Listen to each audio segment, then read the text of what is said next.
کسی زمانے میں جادو کا بہت چرچا تھا، خاص کر شہر بابل میں جو عراق میں واقع ہے۔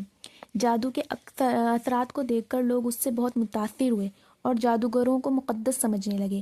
اللہ جل شانہ نے جادو کا ضرر اور اس کی مذمت ظاہر فرمانے کے لیے 2 فرشتوں کو بھیجا جن کا نام ہاروت اور ماروت تھا، تاکہ وہ سحر کی حقیقت واضح کریں اور معجزہ اور سحر میں فرق ظاہر ہو جائے۔ اس میں لوگوں کا امتحان بھی مقصود تھا کہ دیکھا جائے کہ کون ایمان اور خیر کو اور کون کفر اور شر کو اختیار کرتا ہے۔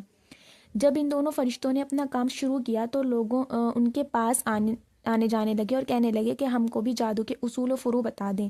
وہ دونوں فرشتے جب ان کو جادو کی کوئی چیز بتاتے تو پہلے یہ ظاہر کر دیتے تھے کہ یہ دیکھو، اللہ تعالیٰ نے ہم کو اپنے بندوں کی آزمائش کا ذریعہ بنایا ہے کہ ان چیزوں کو جان کر کون شخص اپنے دین کی حفاظت کرتا ہے اور جو شر سے بچ جائے، اور کون شخص اپنے دین کو برباد کرتا ہے اور اپنے لیے شر کو اختیار کرتا ہے۔ وہ فرشتے کہتے تھے کہ ہم تم کو نصیحت کرتے ہیں، اگر تم حاصل کرنا چاہتے ہو تو اچھی نیت سے حاصل کرو کہ شر سے محفوظ رہو گے، پھر اسی نیت پر قائم رہنا، شر کے لیے معلوم نہ کرو اور اس کو شر میں استعمال نہ کرنا، ورنہ اس میں لگ کر ایمان برباد کر لو گے۔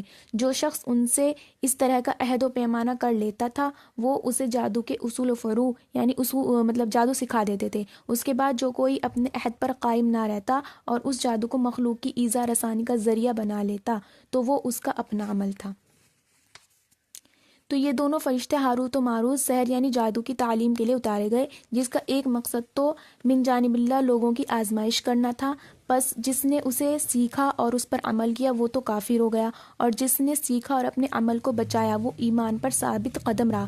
اللہ تعالیٰ کو حق ہے کہ وہ اپنے بندوں کو جس چیز سے چاہے آزمائے، جیسا کہ اس نے قوت طالوت کی نہر کے ذریعے آزمائش کی تھی۔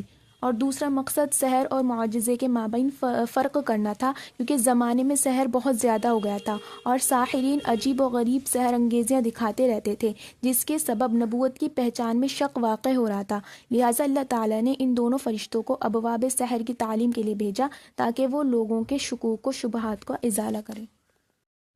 عام طور پر عوام میں ایک قصہ مشہور ہے جو ہاروت و ماروت اور زہرہ کے بارے میں ہے کہ ان دونوں فرشتوں کو قوت شہوانیہ دے دی گئی تھی اور زمین میں اتار دیے گئے تھے۔ وہ زمین میں آئے تو زہرہ سے شہوت والی براری کا ارادہ کیا اور اس کو آمادہ کرنے کی کوشش کی۔ اس پر اس نے ان سے اسم اعظم پوچھ لیا، جس کے ذریعے وہ آسمان پر چلی گئی اور وہاں ستارہ بن گئی۔ ان دونوں فرشتوں سے اللہ تعالیٰ نے فرمایا کہ دنیا کا عذاب چاہتے ہو یا آخرت کا، تو انہوں نے دنیا کے عذاب کو آخرت کے عذاب پر ترجیح دی اور وہ بابل کے کنویں میں الٹے لٹکے ہوئے ہیں اور قیامت تک ان پر عذاب ہوتا رہے گا۔